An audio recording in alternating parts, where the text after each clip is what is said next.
Let's go ahead and bring in our guest. My first guest, we call her Auntie Margaret over at RBN, is Margaret Kimberley. She's the executive director for the Black Agenda Report. And my second guest is Garland Nixon, radio host, and also, of course, the host of the Garland Nixon Show on YouTube. Let's go ahead and bring them in. Welcome. Hi. Hello. It's so great to have both of you on at the same time. We really got to get into this discussion about what happened with Zelensky. So for those who are not aware, there was a protest in Ukraine from the Ukrainian citizens, not against Russia, against Zelensky. Let's go ahead and bring this clip in here. Really interesting. Ukrainian citizens are now actively protesting Zelensky after he signed an executive order limiting anti-corruption investigations. Check this out, guys.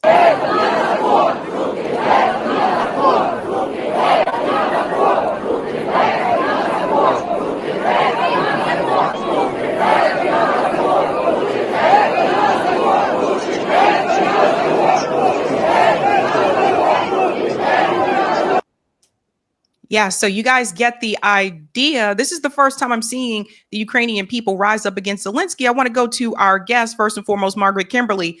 What is happening here? Why are people coming out against Zelensky now? Well, thanks so much. It's great to be back with you, Sabby. Lest we forget, before February 2022, we were always told that Ukraine is one of the most corrupt country in Europe.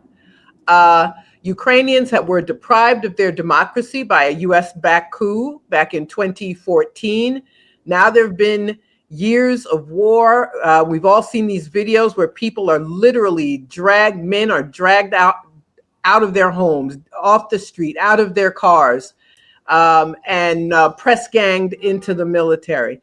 But this corruption is very widespread.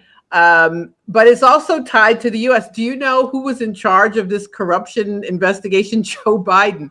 When Ukraine was his baby. That was his project as vice president. So Zelensky is doing away with this corruption investigation unit, and it's somewhat murky. Garland may know more.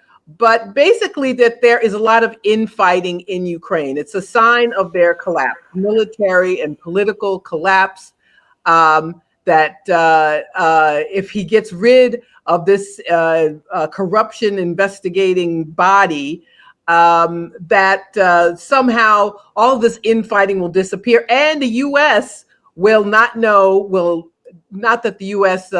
actually takes corruption seriously in Ukraine. The U.S. is part of that corruption. Lest we forget Hunter Biden being paid at least $50,000 a month to do nothing except having the last name Biden. That's Ukraine. So, but I think overall, regardless of the details, it's a sign of collapse. It's a sign of collective discontent with this country, which has been corrupt, where people are dying not even for their country, just because Europe and the US still want them to die. So I think you have a population that's ripe for protest. They haven't had elections. There should have been elections a few years ago. And Zelensky said, well, we have martial law. We can't have an election. Of course, a country at war can have an election if they want one. So we see a collapse among the elite ruling class. We have popular discontent. And so we see this protest. Garland, do you think that the people in Ukraine, do they finally want Zelensky out? Well, I think there's a little more to this than meets the eye, as Margaret said. The two organizations, SABO and NABU. As an example, NABU is the National Anti-Corruption Bureau. It was started by the FBI. after the United States, Jim Comey, after the U.S. overthrew the government in 2014, 2015, they start this anti-corruption bureau. But for some reason, they could never find like Hunter Biden or any Cofer Black or any of these other people that Americans involved in corruption. It was just like here. In fact, just what the FBI does here, targeting their political enemies. That's what the FBI does here. And they set it up so they could do that in Ukraine. So it's completely run by Western organizations, Western groups. Now they've got, puppets, proxies in charge there. And, there's a bunch of NGOs. And my understanding is part of this was that the people there who are running it saw, maybe their gravy train run out, that a lot of the people who are protesting are paid and or related to, but paid by or related to some of the NGOs that are there that are Western run. That I've also heard from people that know the region pretty well, that as things come unraveled in Ukraine, because Zelensky and his inner circle are so crooked, there is some concern that this could be used to take them down. That if they want to take them down, since it is Western, if the West decides to take him down, they could use this as a tool to take him down, because that's all it is. It's a political tool to go after their enemies. If they decide to take him, that's one of the tools. So there's a game that's being played. I don't think at first I kind of thought, okay, we got maybe the makings of some kind of a color revolution or something going on here, but it seems like there's some internal fighting that doesn't as much involve the people on the ground who are running for their lives, hiding. I mean, think about this. You saw young men there. If young men come outside Ukraine, they literally dress like women or hide in the back of the car, because the press gangs will grab them and send them to the front. So if you see a protest with a bunch of young males who are of military age, which is pretty much everybody in Ukraine, and they're wandering around and they ain't scared of getting press ganged, it's probably not all that legitimate. I was just thinking about what happened in Sri Lanka. I think it was maybe 2 years ago now, where the people rose up and the people kicked the prime minister out of Sri Lanka, and he ran out. They went to his house and he ran out of his house and got on a plane and just left the country.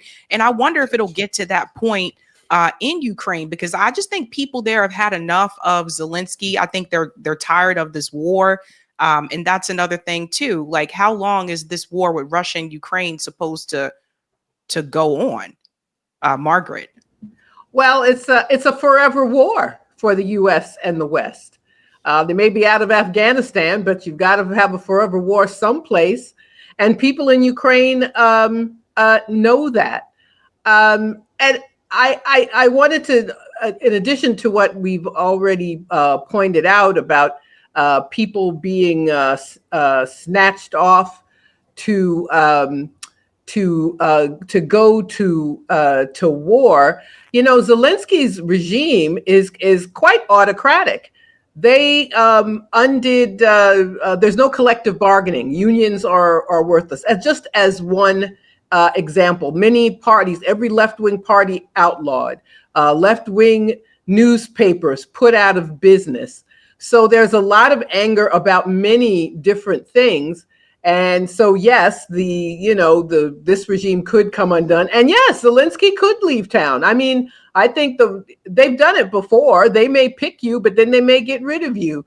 You may, get the other side suddenly inexplicably becomes well armed or something. And then, oops, Zelensky's dead. Or maybe they let you get on a plane and leave. So that is absolutely possible. It's hard to know the inner workings here of how this can all end, but I would not be surprised if Zelensky left Ukraine and joined his parents in Israel, for example. Yeah, I wouldn't be surprised if he left Ukraine and joined his ancestors. That's more like, the guy knows too much. I can't see how when you know as much as he knows, how are they going to let you out? But, I think also this. You're starting to see various things that are destabilization.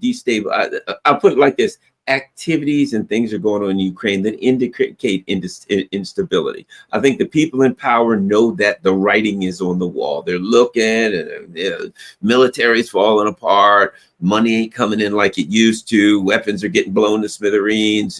People are scratching their heads about how much longer they can support them. Ukraine is basically a prison camp. It's not a country. The people can't leave. They have no rights. If you say the wrong thing, you're arrested. It is basically a prison camp for the people in Ukraine. So the bottom line is, I think that what we're seeing is the beginning with the thieves and the criminals are beginning to prepare for what's going to happen next. Will we go somewhere else and be a government in exile, perhaps, maybe in Lvov or in wherever, in London, whatever. I think, but they're preparing for the inevitable, I think, at that point. And we're starting to see instability, and we'll see other things happen. But I don't know. I just don't see how they let Zelensky out of this alive. He knows too much. That's my opinion.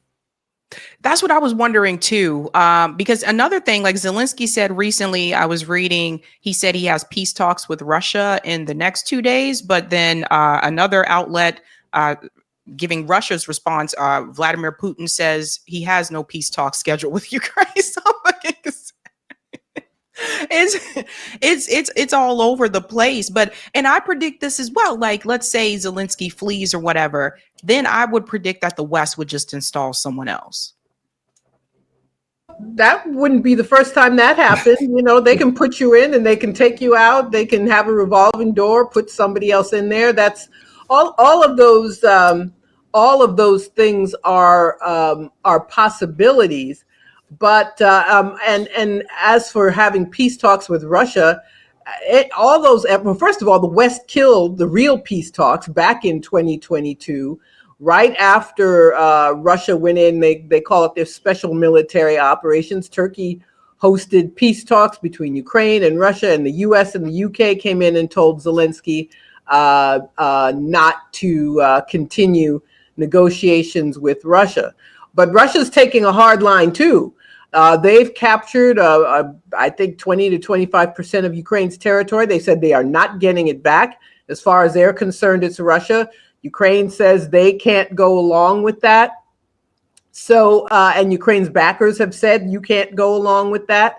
But at the same time, the U.S. has given Ukraine so many missiles, they're running out. So, so they want to help. So Israel still wants to attack Iran. And the U.S. can't help Netanyahu and Zelensky. So they chose Netanyahu and then said, no weapons coming to Ukraine. Then, of course, there's a firestorm of criticism. And they said, well, forget what we said. There are going to be weapons for Ukraine. But that's a problem that the U.S., despite its military power, is running out of weapons for Ukraine. And it's emblematic of the breakdown in the Ukrainian state. Another reason people are angry is Russia has drone attacks like every night in Kiev. People are going to shelters. They can't stay in their homes. People are injured and killed. So they're fed up. So I think all of those things have led people to take this matter into their own hands and to register their protest publicly. Yeah, I think the other thing is, you got to ask, how much agency does Zelensky actually have? When we talk about peace talks, is he, me seeing him as a puppet of a U.S. proxy war, I really don't think he has the authority to make decisions about what Ukraine is or isn't going to do next. He's just, I think at this point, he knows the writing's on the wall, and he's trying to figure out, how can I get out of this thing alive and steal as much money as I can steal? And so he's playing a game along with the people around him right now. They're looking for the collapse. They know it's coming. And I think they're setting themselves up in a corrupt state like that. Of course, that's what they would do. They really don't care about Ukraine.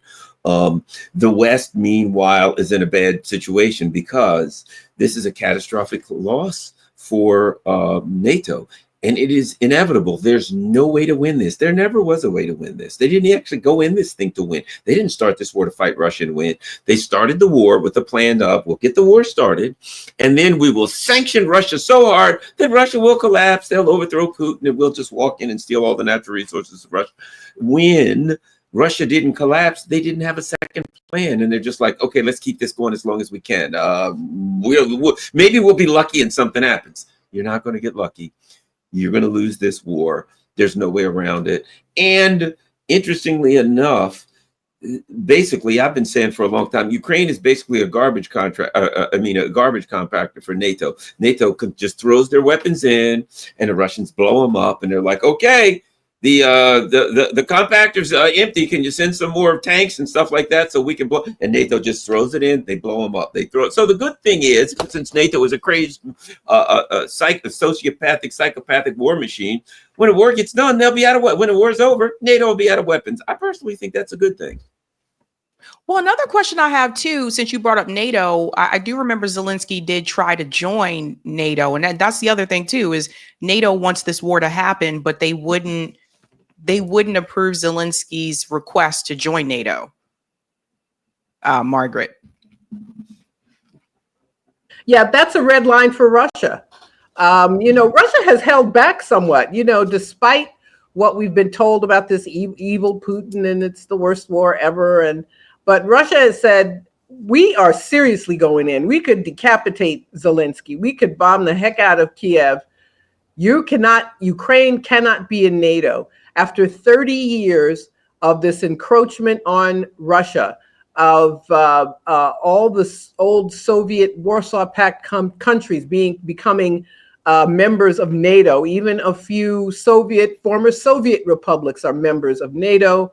And Ukraine was the last domino to fall in Eastern Europe that's not a NATO member.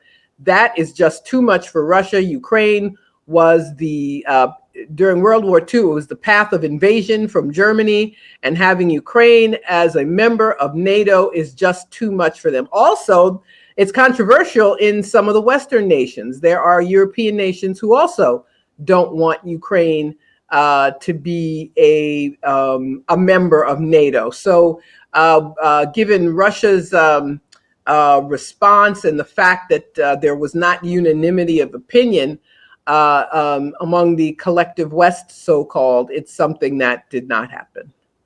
Yeah, and here's the other part too. There's the informal versus informality of Ukraine in NATO, because yes, Ukraine can't be in NATO, but you know why we have a war? Because NATO was in Ukraine. No country in the last 20 years has had as many NATO exercises in its borders as Ukraine.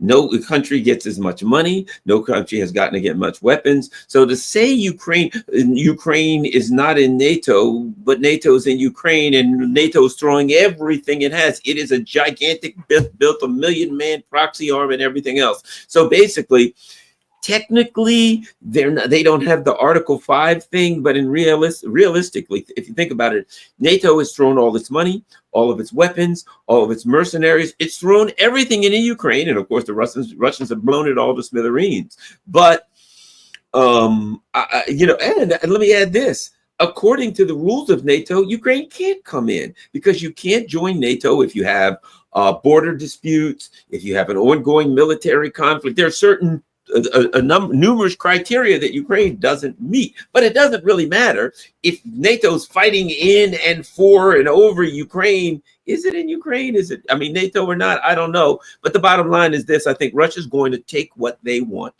which is maybe all of Ukraine, and maybe leave a little bit of the West or something for Poland, maybe a little bit of the Transcarpathian Mountains or whatever they are for Hungary. Basically say, hey, these are Hungarian people. These are the Polish area. You guys take whatever's left. I think that's the way it eventually goes anyway. I remember when this war first started, and I think it was probably all three of us that dropped the bombshell that came from the Peace Corps that was warning Black Americans about volunteering in Ukraine. And I remember even then, like, people were like, I saw more Ukraine flags back then. I feel like more people were like, yay, Ukraine, cheering for Ukraine at the beginning. And I notice now I don't see as many Ukrainian flags anymore as I did at the start of this war. I think more Americans are turning against it and don't want it to happen. Whereas in the beginning, the poll numbers showed that Americans were supporting this war. But it was a shock, I think, to many people at that time. And I was trying to warn people, that Eastern Europe is different from Western Europe. And when you go to some of those Eastern European countries, they're just not used to like seeing Black people. And Ukraine is no different. So like when the Peace Corps sent out that message and warned them about going to volunteer there, then there was the video of the African students that were in Ukraine when they were trying to evacuate everybody. They wouldn't allow the African students to get on the trains, and like they had to walk. So it was just, I think it was like eye-opening for a lot of people, especially people who didn't even know what Ukraine was until this war started. But yeah, it was just, we had to like tell people like, do you know what you're cheering for? Do you know who you're cheering for? What do you know about Ukraine?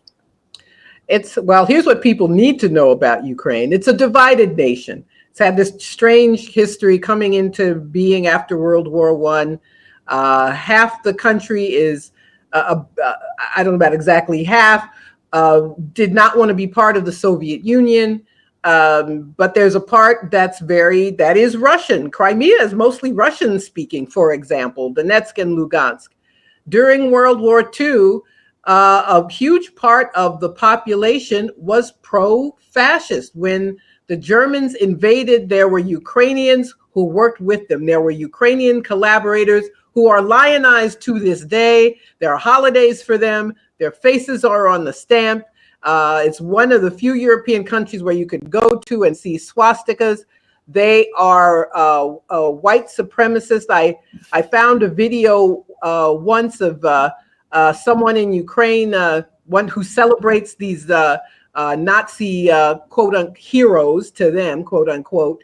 And someone had a big sign in English, "White Lives Matter." It was around the time of the protests after George Floyd. Now, why does anybody in Ukraine need to say white lives matter? Why does anybody in Ukraine need Confederate flags? You know, some of these football clubs, for example, are very racist. Confederate flags, what does that have to do with Ukraine? It's a symbol of white supremacy. This is a very racist country, very reactionary country. And those are some of the Ukrainians who want to keep this war going. They do not want to admit defeat. So that's an important thing to know about Ukraine. You know, I also feel like this. You know, a lot of the ruling elite throughout Europe supported the Nazis and, in fact, funded them and bankrolled them and built the whole Nazi war machine to go against the Soviet Union. But it got a little out of hand, shall we say. But it is my belief that basically what they did was when their Nazi war machine got smashed smashed to pieces by the Red Army, they kind of hid what was left of it away, tucked it away in Western Ukraine, and kept it nurtured and fed and kept it going so that at some point they could revive it. So what did they do? We hit our little Nazi. We love them. We're going to continue to give them weapons and all that stuff and nurture this little Nazi. And at some point, one of these days, Operation Unthinkable, the plan to take out the Soviet Union will be revived. And they're like, okay, let's overthrow Ukraine. We'll bring them back to the Nazi. It's the same thing as Germany. They built a Nazi war machine in Germany and the Red Army smashed it to pieces. The same exact people built a Nazi war machine in Russia to do the exact same thing to take out the Red Army, and the Red Army in its latest iteration, it's going to do what it does. It's going to smash it to pieces. It's the exact same thing. And I think, getting a little philosophical here, what upsets them the most, the big horror they have from the special military operation is the denazification part. Because their Nazi war machine got smashed in Germany. So they hid what was left of it in Western Ukraine. And now they built it back up to go after. If the Russians smash it to pieces this time, where did it go? It's over for Europe's Nazi nurturing their Nazi element. They're done. The Russians, that's why the Russians said denazification, because what the Russians are saying is, we dealt with Nazis before in Europe, we're dealing with Nazis again. They still same Nazis, they just moved them a little bit. We're going to end this thing once and for all. We're going to snuff out the Nazi machine in Europe. And that's what's really freaking France and Germany and England out there. Like, no, you can do anything, but you're not going to snuff out our Nazis. They're all we got left. This is why I wonder, it seems like to me, had it not been, and maybe I'm wrong, but I feel like had it not been for that interview that Tucker Carlson did with Vladimir Putin, I feel like a lot of people wouldn't have known this, because Vladimir Putin did mention in that interview about the denazification. And I feel like that was the first time for, I would say, many, where people heard that side of the story. Oh, What do you think about that?